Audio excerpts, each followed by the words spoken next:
안녕하세요. 코인우먼입니다. 어제 발표한 미국 소비자 신뢰 지수가 5월 103.2에서 98.7로 하락하면서 시장 전망치 100을 하회했는데요. 이런 부정적인 수치 전환으로 인해서 다우와 나스닥, S&P 500 모두 하락하며 장을 마감했습니다. 미국 소비자 신뢰 지수라는 것은 6개월 이후의 수입, 노동 및 경기 전망 등의 소비자 심리를 수치화한 것인데요.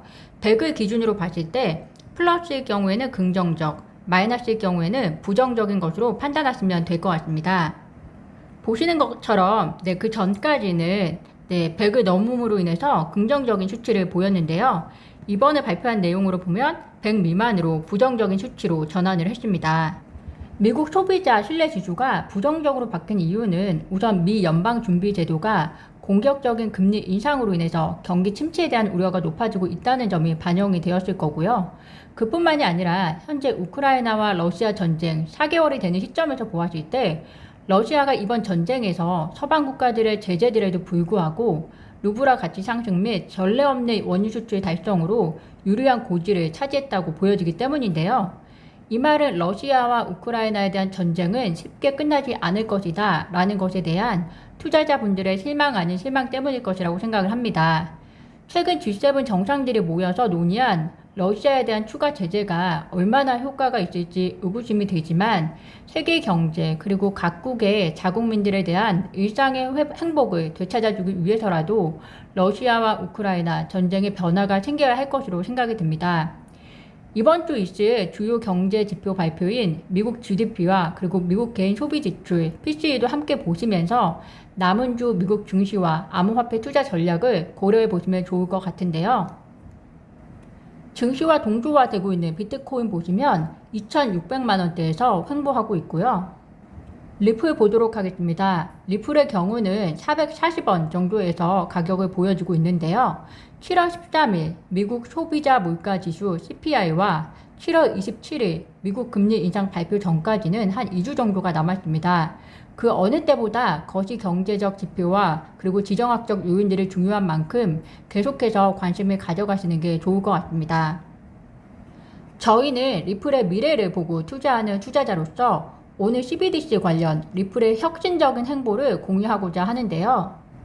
우선 리플렉스가 리플레저 기반의 CBDC 혁신과 관련해서 진행하는 최근 이벤트를 소개하면서 시작하려고 합니다. 제가 이 이벤트 자체를 홍보하려는 것은 아니고요. 이 이벤트 안에 숨겨진 CBDC 혁신이라는 것이 어떻게 해야 이룰 수 있을지 좋은 내용들이 있어서 소개하고자 합니다. 보시는 것처럼 리플랩스가 중앙은행 디지털 통화, 즉 CBDC 혁신에 힘을 실어주기 위해서 리플레저 기반 CBDC 이노베이션 챌린지라는 이벤트를 진행한다고 하는데요. 해당 이벤트는 개인과 기업 모두 참여할 수 있고요. 약 2억 원의 상금이 달려 있다고 합니다. 이벤트 참가자들은 상호 운용성, 소매업, 그리고 재무적인 부분 세 가지 범주 중에서 하나를 선택해서 관련된 솔루션을 제출할 수 있다라고 소개를 하고 있는데요. 해당 이벤트는 어떻게 보면 마케팅 수단으로서 향후 디지털 파이낸스가 지배할 미래에 있어서 XRP와 리플레저의 포지셔닝을 강화하기 위해 시작했겠지만 참가자들의 다양한 아이디어들은 리플이 CBDC 관련 더 나은 서비스를 통해서 CBDC 혁신과 그리고 타 디지털 화폐와의 차별화를 이루어 나가는데 도움이 될 수 있을 것이라고 개인적인 생각이 듭니다. 특히 참여 요건 중에서 참가자들이 솔루션으로 제출해야 하는 세 가지 카테고리 요건을 눈여겨봐야 할 것인데요. 그것이 바로 CBDC의 혁신을 만들어내는 중요한 요소이고 결국 미래에도 이런 부분이 충족된 CBDC가 CBDC계의 완성형이 될 것이라는 생각이 드는데요. 우선 상호 운용성 카테고리 관련해서는 참가자가 CBDC가 기능적으로 작동할 수 있도록 다른 나라의 CBDC, NFT, 스테이블 코인을 포함하여 다른 디지털 자산과 연결될 수 있는 솔루션에 초점을 맞추기를 원한다고 이야기를 하고 있습니다. 즉 CBDC가 자국 내에서의 거래에 제한될 수 있다는 한계점을 잘 알고 있기 때문에 특정 CBDC가 국경을 넘나드는 지불에 얼마나 잘 사용될 수 있을지, 같은 지갑에 다른 CBDC를 보유할 수 있을지에 대한 것을 평가하겠다는 것이고요.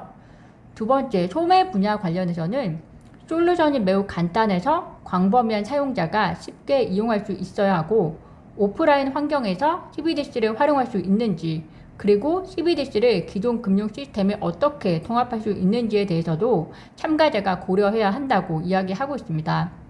또 마지막으로 재무 카테고리 관련해서는 가장 필요로 하는 사람들에게 재정적 포섭을 제공할 수 있도록 설계된 솔루션을 만들어야 된다고 이야기하고 있는데요. 즉 전통적으로 소외된 지역사회, 해당 제품을 사용하는 것이 가능하게 할지에 대한 것도 고려해야 한다고 이야기하고 있습니다.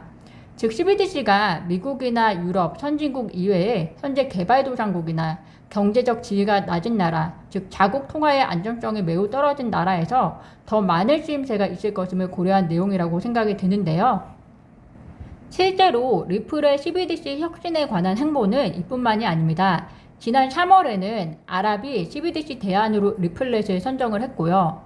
지난 2월에는 디지털 유로 협회 DEA가 CBDC를 위한 블록체인 기반 인프라 구축을 위해서 리플과 파트너십을 맺었다고도 했고, 또 작년 10월에는 부탄 중앙은행이 CBDC 시범사업 참여가 확정이 됨으로 인해서 현재 CBDC 혁신을 위해서 박차를 가하고 있습니다.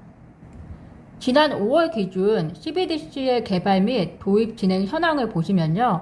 전 세계 GDP 95%의 규모, 105개국에서 디지털 화폐가 개발 중에 있습니다. 전 세계 GDP 95%의 규모가 개발 중에 있다고 하면 CBDC는 근접한 현재라고 보시는 게 더 편안하실 텐데요. 보시는 것처럼 10개의 나라는 이미 론치를 했고요.